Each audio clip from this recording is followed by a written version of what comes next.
তো সামনে কুরবানির ঈদ আসতেছে, আর অল্প কিছুদিন বাকি আছে। তো আমরা যারা মুসলমান, তাদের কাঙ্ক্ষিত দিন ঈদ উল ফিতর, ঈদ উল আজহা, এই দুইটা ঈদ। রমজানের পরে আমাদের কুরবানির ঈদ আসে। তো ইদানিং সোশ্যাল মিডিয়াতে কিছু কিছু বরেণ্য আলেম ওলামাদের হাতে চিরকুট ধরাই দিতেছে, ওয়াজের স্টেজে কেউ কেউ লিখে দিতেছে কুরবানির মাংস ফ্রিজে রেখে খাওয়া যাবে কিনা, কুরবানির মাংস কতদিন খাওয়া যাবে, কুরবানির মাংস কতটুক খাওয়া যাবে। তো তারাও সত্য বলে, নবী হুজুররাও সত্য বলে, মিথ্যা বলে যে তা না। তারা বলে বা হাদিসে আছে, আপনি যদি সাধ্য হয়, সামর্থ্য হয়, খেতে পারেন, আপনি কুরবানির পুরা মাংসটাই খেতে পারবেন, ন্যাঞ্জা সহ খেয়ে লাইতে পারবেন পুরা গরুর। এইরকম কথাও বলি। তা আমিও তাদের সাথে একমত যে কুরবানির গোশত আপনি একাই যদি কোন মাথা থেকে গরুর লেজ পর্যন্ত খেয়ে লাইতে পারেন, তাহলে খাইয়ালান। তো এখন কথা হইতেছে, যদি এমনি দেশের মানুষ নাচুই না করি, তার মধ্যে যদি দিলেন আপনারা ডোলের বাড়ি, এখন কইতেছেন যে আপনি যদি ফ্রিজে মাংস রাইখা অনেক দিনই খেতে পারবেন, সারা বছরই খেতে পারবেন, বা কুরবানি করতে ফ্রিজে রেখা খাওয়া যায় না। আমরা নাচুই না করি, পাইলাম ডোলের বাড়ি, এক একজনের ঘরের ভিতরে 250-300 লিটার করে ডিপ ফ্রিজ আলাম গরু নেঞ্জা সহ ধুয়ে দিতেছি, দিয়া আস্তে আস্তে প্রত্যেক দিন, প্রত্যেক শুক্রবারে, প্রত্যেক সপ্তাহে বাইর করে খাইব। আর মনে করেন বছর ধরে আর গরু গোস্ত কিনা লাগবে না। আর গরিব মিসকিনরা দাঁড়ে ঘুরবো, যাদের 1 কেজি মাংস কেনার ক্ষমতা নাই, গোস্ত কেনার ক্ষমতা নাই, তারা আঙ্গুল চুষবো। এটা ইসলামের আধুনিকায়ন। আপনারা সবকিছুর মধ্যে ইসলামের আধুনিকায়ন আনছেন, তো কুরবানির ক্ষেত্রে ইসলামের আধুনিকায়ন আনেন না কেন? কুরবানির ক্ষেত্রে ইসলামের আধুনিকায়ন আনতেছেন না কেন? যখন 1450 বছর আগে হাদিস নবীজি বলছিল, সেই প্রেক্ষাপট বিশ্লেষণ আপনারা তো ভালো করতে পারেন। যেমন তখনকার লোকেদের প্রথম পেশাই ছিল পশুপালন, তো সবাই পশুপালন করত। তো তখন কুরবানির সময় উট, দুম্বা, বকরি সবার ঘরেই কুরবানি দিত। যে ন্যূনতম গরিব ছিল সে বকরি কুরবানি দিত।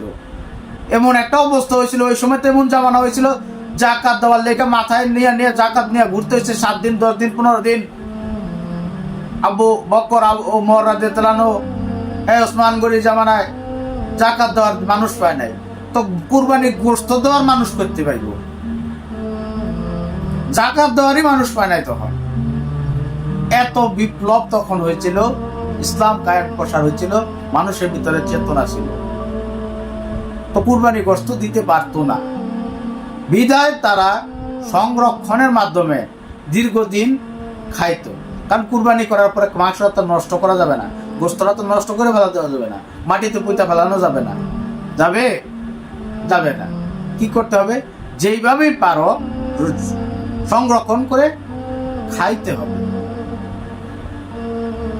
তো সেই আলোকে এখন আধুনিক যুগ, এখন ফ্রিজ আছে, আমরা গরু কুরবানি করে এত লম্বা গেট, আমরা বছর শেষে কুরবানি দেই। গরিব মিসকিন যদি বাসায় আসে, জন্মদিনের কেক বিতরণ করে না, ছোট ছোট পিস করে কেক বিতরণের মতো, 1 হাত পাতে মিসকিন আর 1 হাতে মাংস দেই, গোস্ত দেই, এই পরিমাণ গোস্ত দেই। এমন আমাদের আকল, এমন আমাদের বিবেক, এমন আমাদের দানের ভঙ্গি। তার মধ্যে ডলার বাড়ি মারতেছেন আপনারা বরেণ্য ওলামায়ে কেরামরা, যে আপনারা ফ্রিজে সংরক্ষণ কইরা মাংস গোস্ত খাইতে পারবেন, কুরবানি গোস্ত।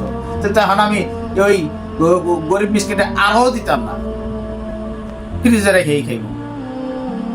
তা আপনারা কি সরাইতেছেন? এটা আপনারা উৎসাহিত করেন যে গরুর গোশত, কুরবানির গোশত আপনি তো সবসময় কিনা খাইতেই পারেন, যত দূর পারেন গরিব মিসকিনকে পর্যাপ্ত পরিমাণ দেন, পর্যাপ্ত পরিমাণ গরিব মিসকিনকে দেন। ওই একটাই দিন আপনার আমলের, ওই একটাই সময় পাবেন গরিব মিসকিন আপনার দ্বারে দ্বারে আসে।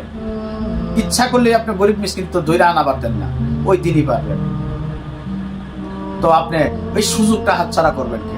আর আমরাও মানুষ এমন, কুরবানির নাম দিয়া বছর জুড়ে গরুর মাংস খাওয়ার একটা, বা আমাদের যদি বছর জুড়ে কিনা খাইতেই হয় তাহলে একটা কুরবানির গরুই কিনি, কিনা ডিপ ফ্রিজ কিনি, ডিপ ফ্রিজে থুয়া দেই, বছর জুড়ে খাই, কিনতেই তো হয় বছর জুড়ে। এটা নাই কুরবানি কিনা লাইলাম, কুরবানি হইলো সারা বছর গরুও খাওয়া হইলো, রদ কলা বেচা হইলো, রদ দেখা হইলো।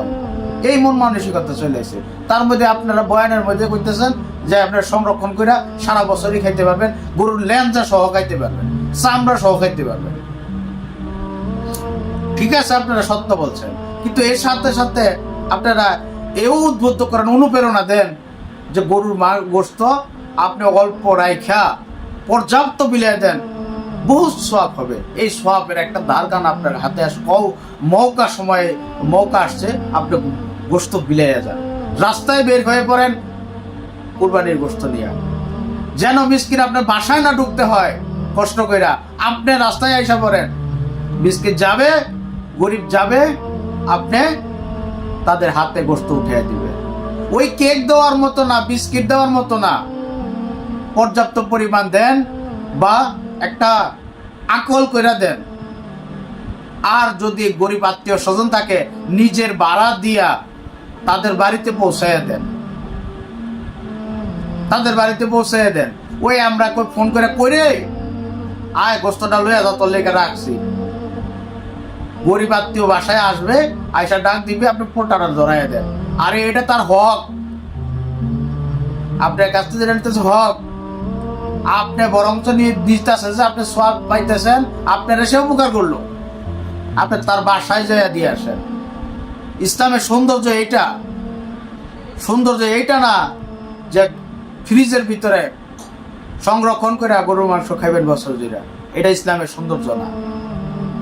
তো আমরা এই বছর গরু কুরবানি দেব, কিন্তু সামান্য সামান্য আমার পরিবারের জন্য রাখবো, আর সম্পূর্ণটা অসহায় দুস্থ গরিব দুঃখীদের মাঝে বন্টন করে দেব ইনসাফের সহিত, ইনসাফের সহিত। আমাদের লম্বা গেট, কুরবানি শেষ হয়, মিসকিনরা দাঁড়ায় থাকে, আমরা এসে বলি যাই দিব, বানানি হয়ে লোক, কুরবানি হয়ে লোক দিব। যখন কুরবানি শেষ হয়, গরু বানানি শেষ হয়, গেটের ভিতরে গরুর গোশত নিয়ে ঠাস করে গেট লাগাই দিই।